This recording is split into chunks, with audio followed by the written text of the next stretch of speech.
Raghava is a professor in the Department of Computational Biology at IIIT Delhi. He received his MTech from IIT Delhi in 1986 and PhD from CSIR, IM Tech Institute of Microbial Technology, Chandigarh in 1996. He worked as postdoctoral fellow at Oxford University, UK from 1996 to 98, bioinformatics specialist at UAMS USA 2003 and 2006, and visiting professor at Postech South Korea 2004. He worked around 30 years from 1986 to 2017 at different scientific positions in the field of bioinformatics at CSIR Institute of Microbial Technology, Chandigarh. Raghava's group has published more than 350 research papers in reputed journals, developed more than 300 in silico products, web servers, databases, and software packages, which is the highest contribution by a single group in the whole world. He is a strong supporter of open source software, web servers. All services developed at his group are free for academic use. These web-based services are heavily used worldwide, more than 150,000 hits per day. He is a highly cited researcher. His papers got more than 28,000 citations with H-index of a staggering 84. For his outstanding contributions, he was awarded Shanti Swarup Bhatnagar Award 2008 by CSIR, National Bioscience Award 2006 by DBT, and received J.C. Bose National Fellowship 2010-2020 by DST. He is a fellow of all major scientific academies in the country, like FNASC, FASC, and FNA. Thank you very much for inviting me to give the talk. Unfortunately, I could not come physically. I wish to come, but due to some work here, I was not able to come. So thank you again. And I know that audience is quite diverse actually here, and my field is also quite different. But I will try my best to make it a little bit easy. So I'm sharing my slides. Please confirm whether my slides are visible. They are visible, sir. Oh, thank you. All right. So today's topic is informatics-based healthcare in the era of fifth paradigm. Before I go further, I am also, by background, I am from physics. Then I learned the computers, and then I work in the field of healthcare. Okay. So all these fields, now they are interconnected. So let's say just start it. If we go back in scientific field, then we have the mainly empirical sciences, experimental sciences. Based on the observations, we have the science actually. Okay. Then era come when we are more focused about the theoreticals, when we drive the rules, regulations, Newton's law, Maxwell's equations, like this actually. Then the last century mainly dominated by the computer simulations. So when you want to design even the aeroplanes or anything, we have the computer simulations. And after that, we go to the real world. So computer play excellent role in scientific field. And from last decade, there is a field called new data intensive scientific discovery.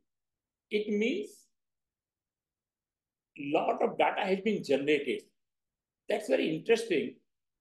In different fields, whether it's a biological sciences, physical sciences, or other sciences, data has grown a lot actually. For example, you can see the social media. Daily, this Facebook is generating data in the petabytes daily. Same is true for the Twitter or LinkedIn or other social media. In biological sciences, that's true. So nowadays, driving the rules from the data itself is a research. So major focus is on the data in intensive scientific discovery. Recently, people recognize that data is fine, but we have to use artificial intelligence to mine the data. So these are the different phases we have. Like for example, this 4 phase is going on and this 5th paradigm is there. So now, if you see carefully, this 5th paradigm is combination of 3rd and 4th paradigm. And mainly, we are focusing more on the artificial intelligence. So we are using the artificial intelligence to drive the certain rules from the data. That's an important area. Though I will not go into the general data science or artificial intelligence, I will cover a little bit, but my major emphasis will be on the application in the field of healthcare. Initially, it looks like that biological science is what the IT will do, informatics will do, but that's not true. In today's time, informatics or data intensive research is playing excellent role in the field of healthcare. So before I go further, because not too many people are in the biological sciences, there are some physics and other fields. But what I realized that all fields are related. If you go to the physics, we study the atoms. And we know the atom is the base for any matter. So that is called minimal unit or unit of the matter. Okay. Same way, atoms make the molecules. We study the molecules in chemistry. Then these make the macromolecules, make the organelles, and then make the cell. So cell is a unit for a living organism. You cannot think a organism, living organism, with less than a cell. Like you cannot think about a matter less than an atom. So atom is the base unit for any material. Similarly, cell is the basic unit for any living organism. These cells make the tissues, tissue make the organs, and then organ make the organism or the human individuals, then individuals make the populations, blah, blah. So all these sciences, they are not different. We have made them the different fields. But if you see carefully in this chart, they are all connected actually. So our major focus will be on the biological sciences, living only. So most important part, we have to learn why bioinformatics or information science become popular in the field of biological sciences. It was not as popular as today. If I go, let's say, 20, 30 years back actually. Why? Because we have the limited information. So we have the limited requirement of the information technology or information. So from where this information comes?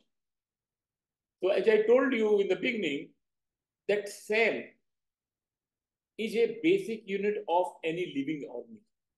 As a human, you have billions of the cells inside your body.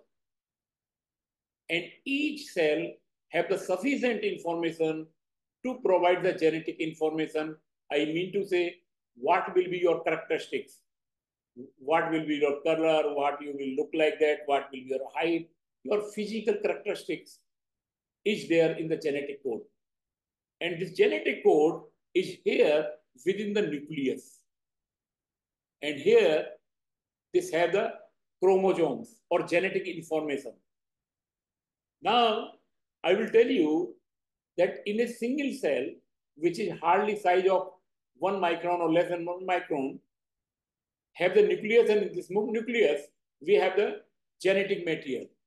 And for human, I will give you the idea that you have the chromosome. In chromosome, it's made of DNA. And for a human, there is 3 into 10 to the power 3.2 billion base pairs. Okay, so this base pair, billions base pairs. So now you can understand, in order to keep this information, we need the 3.2 billion information about a single cell. And you know how many cells are there. I'm talking about the whole human only. If you go to the other organisms like bacteria, virus, and other they also have the genetic material. So now you understand how important this genetic information is there. The question is how this information increase due to the advancement in technology. In last 2 decades, we are able to sequence the whole genome, which was not practically possible if I go, let's say, 25 years back. Actually, nobody can think that human genome can be sequenced. Now, sequencing human genome will take hardly 1 hour. So now too many genomes have been sequenced, information has been generated, which is available. The challenge is here, you know the data, you know the physical characteristics, but you don't know how to map them, how to drive the rules, how to drive the knowledge. That's where the challenge is. And that's where we need the computer scientist, IT expert, artificial intelligence expert to drive the information to understand the healthcare or to develop the better drugs, better vaccine for the future. So that's a challenge. I'm giving you some ideas. I told you already that in human around 3 into 10 to the power 9 is the genome size. Okay, but it is not same for all the organisms. Let's say for fly, it's in the 2 to 10 power 8. If you go to the coronavirus, recently we all have the coronavirus, okay, COVID-19, where the total length of the virus is around 30,000. Okay. So these are the different lengths. And nowadays, lot of genomes have been already sequenced, which is available to the public. Major challenge in this era is how to manage this large information or big data. So that's the first challenge. Second challenge, data will not give you much information. You have to extract or you have to drive the knowledge from this data. That's a challenge in today's time. So here we need the big data mining technology to handle the data because the data is growing with the exponential rate. I have given the one example of one database like say gene bank and whole genome sequencing. It's increasing very fast. So this shows the need of using technology which can handle big data. I can give you some important repositories. Repositories means database, which are very popular in biological sciences. These are the only few major repositories. But in real life, there are too many repositories are there. I will cover later. For example, if you want to do the literature search, you go to the PubMed. There is a database called PubMed where 4 into 10 power 7 or 40 million records are there, abstracts are there, published papers are there. You can get the information. If you go to the chemical drugs, then PubChem is there, which provide 1.2 into 10 power 8 bioassays, their activities. So these are simply some examples where important databases are there. These databases are the backbone for the research in the field of biological sciences or in the medical sciences, which ultimately help you towards the health. Okay.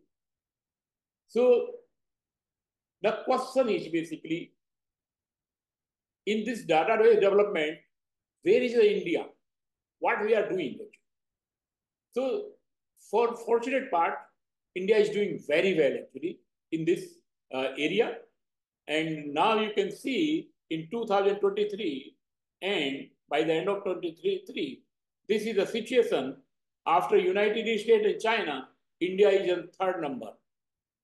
I mean to say in the term of the number of databases, India is the third position in terms of the databases developed by India.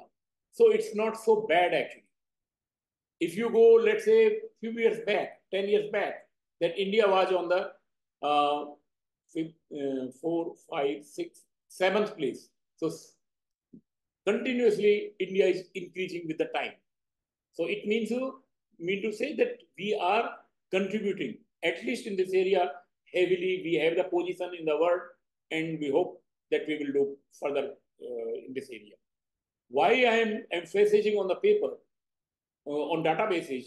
Because databases is a source where you get the raw information from the different sources. And this raw information is used to build the different type of machine learning, deep learning, or large language models to solve the real life problems.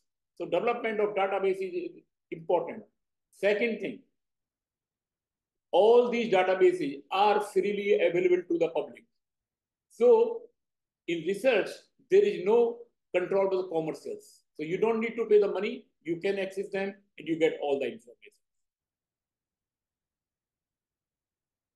Regarding the institute-wide positions, somehow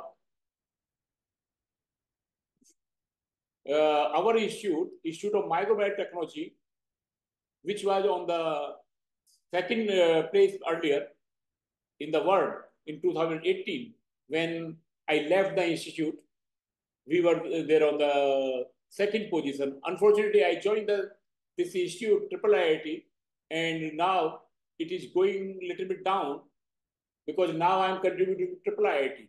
So at the institute, by still we are not so bad actually. In Chandigarh, we are on the 5th position basically. So that is important for the new generation of the researchers. If you want to maintain the reputation of your country, you have to show or you have to give to the world. Your contribution is very important because without your contribution, nobody will respect you. That's a very clear cut. Beggars have no respect actually. So you have to think how you can contribute to the world rather than taking from them every time. You have to think how you can give to the world. So that shows that India is doing pretty well in the field of database development. So these are some examples of the databases developed from our group. So I'm not going into the detail. These are the databases which are related to vaccines actually. So this is for polysaccharides, this is for MSC binding. So I'm not going into the detail because I know it. Here, most of you are not from this area. So it will be very difficult for you to understand that these individual areas. But just believe me, these databases are very important for the development of vaccines actually. Okay. And in recent past, in the case of the coronavirus, we have provided a lot of support to the community. Okay. So these are the databases related to vaccine. If you are interested in the vaccine development, you will get these databases from our department, and they are freely available, online available. Okay. Similarly, if you are working on the therapeutic peptides or protein, these are some of the examples of the databases which are available from our side. You can use them. All are freely available to the community. This is related to the cancer. Okay. So we are working in the different area. I have only given the just example what type of databases we are maintaining. And please be sure about it because sometimes in Indian system, users have the inferiority complex that if any database or software developed from India, that may be lower quality. Just for your information, all these databases, softwares, we develop it. They are all published in the reputed international journals and highly cited by worldwide community. So you should not worry about it. So next challenge, when you have the huge data, is how to manage it. Traditionally, if your database, your data is structured, is small or medium size, then best database management is RDBMS, Relational Database Management System, and number of SQL-based software has been developed. And frankly speaking, in my group, we use the MySQL, which is freely available to the community. Though Oracle is powerful, but it is a commercial package. And by policy, our group never use the commercial software. So we use normally two software, RDMS, PostgreSQL, and MySQL. Both are free. So in case you are interested to develop the databases, I will advise you go for the free SQL-based database management system there, so that you can develop your own tool. Now, from last few years, due to the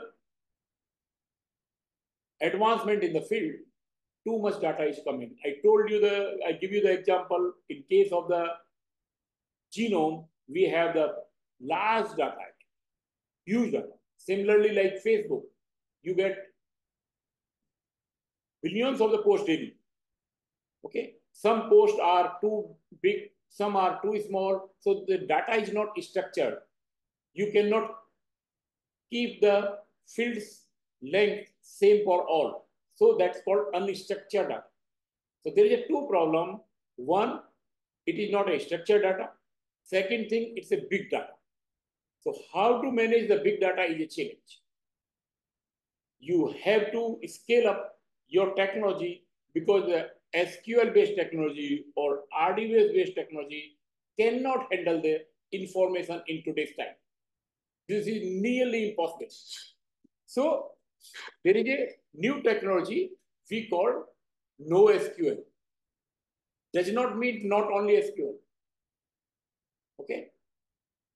It means we are not only using the SQL, we are also using SQL as well as more technology. Okay.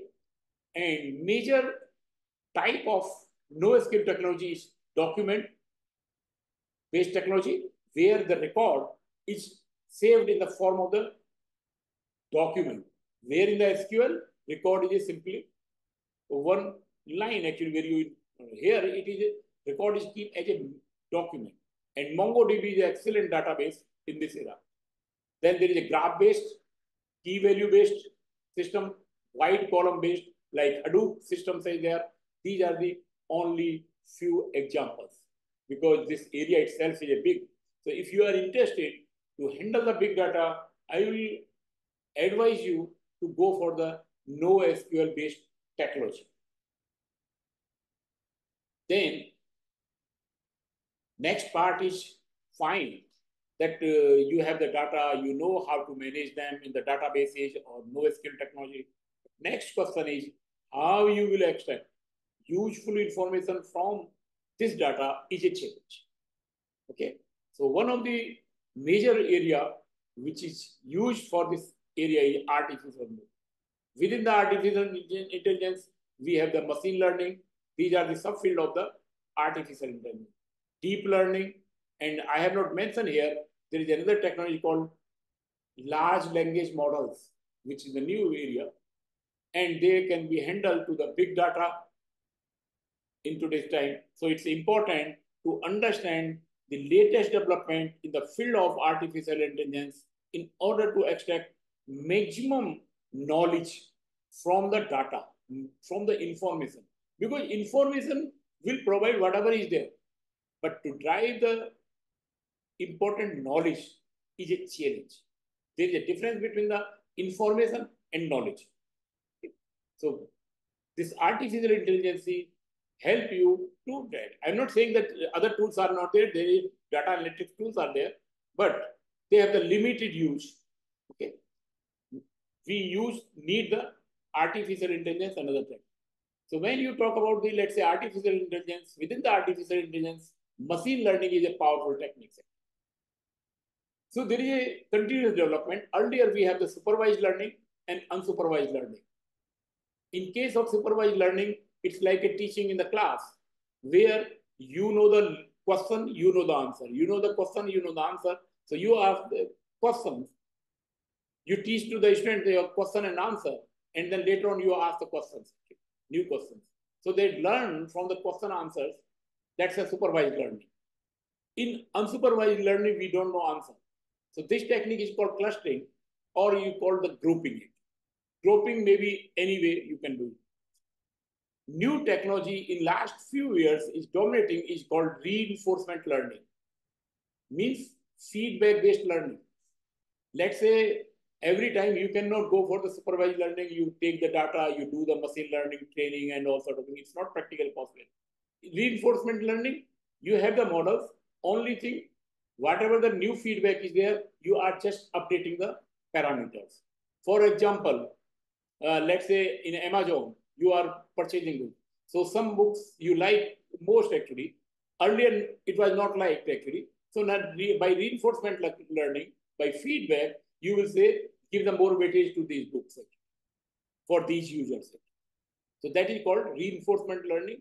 In last few decades, reinforcement learning become popular. Okay. So there is a decision making. They take the decisions.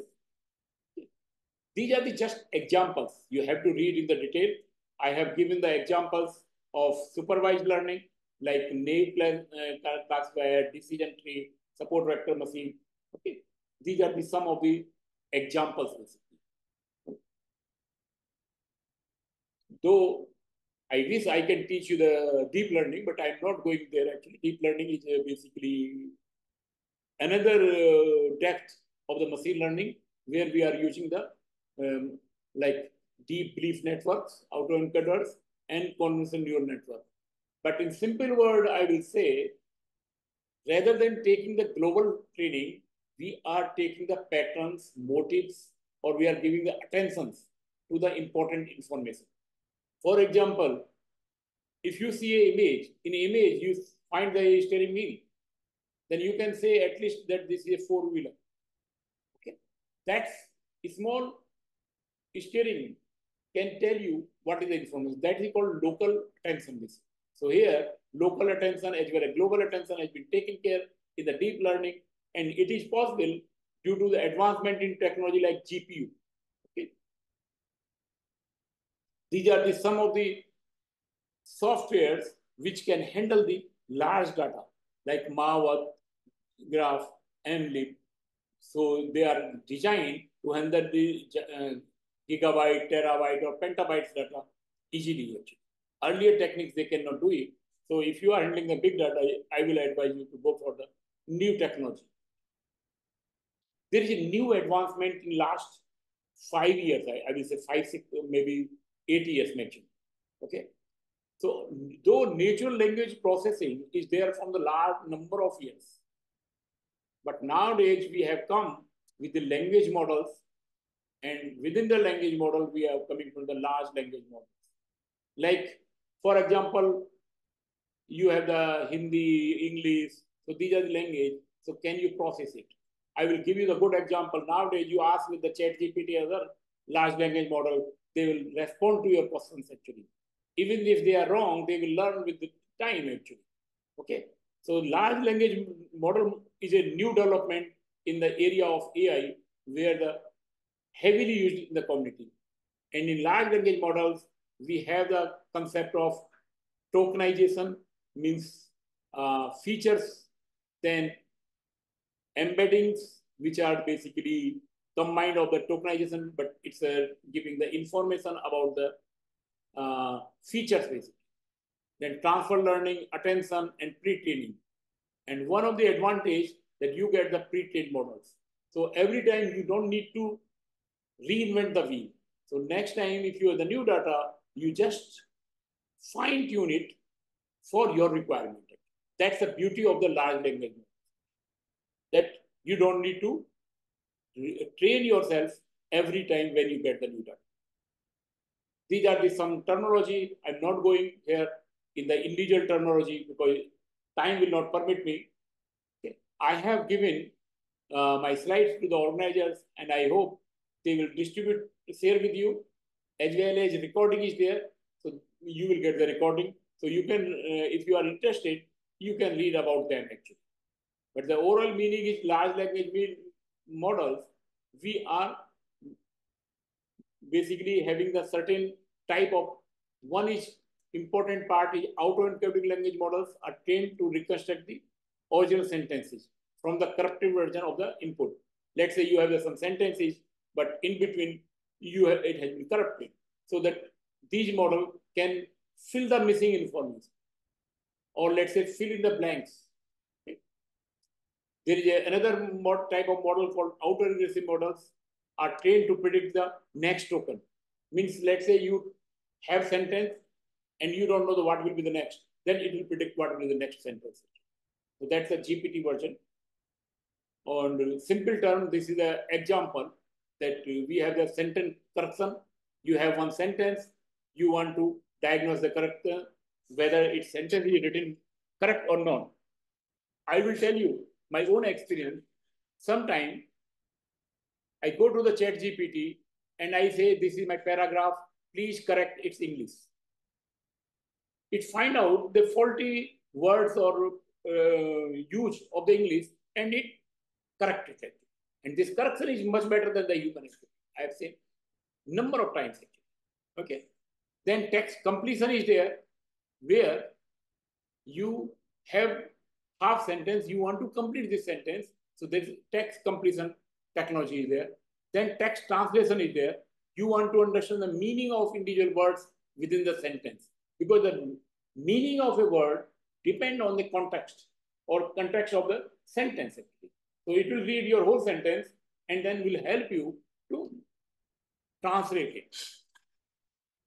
So this is a technology which is based on the transformers, encoder and decoder. Again, it's not worth here to describe detail. Okay. So BERT transformer is there, GPT transformer is there. These are the two type of technology which are popular in the large language models. Okay. And beauty part is that most of these pre-trained models are available to the public and they are heavily used. Believe me, in my group, even the persons who have a little knowledge of the computers, they are implementing them in day-to-day. So let's say, for example, if you have the Python programming knowledge, then in Python, you have the libraries which you can use to implement these transformer or these large language models. Now I'm coming about the healthcare, because that's my area. What type of tools and techniques are available in case in future you are interested?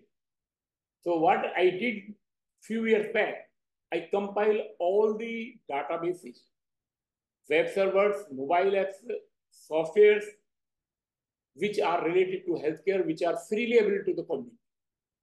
Though it come under the, because healthcare is too wide world. So it come under the bioinformatics, chemoinformatics, pharmacoinformatics, clinical informatics, immunotics. These are some examples. I combined all these tools and divide them based on the drug discovery, because that's the important part for anybody who want to discover the new drugs to treat the patients. So that's the one part. Another is vaccine development, because that's you know very well, during the COVID-19, despite our all effort, we are unable to control it. We are able to control due to the vaccine.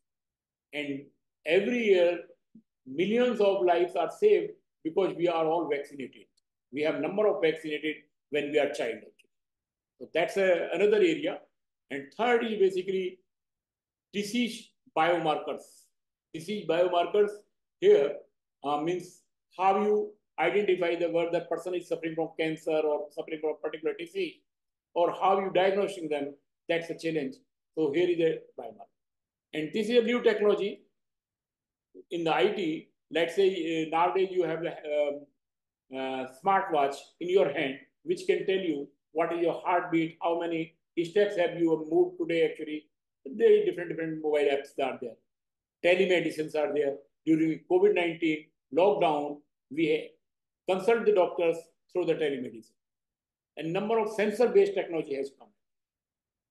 This topic, toxic and adverse effect, is in case when you are taking drugs, sometimes it's toxic or give the adverse drug reactions. So what I have done here, from bioinformatics point of view, we collect, compile all this information and give to the public. Because in over the years, what our group is doing, how to help the scientific community.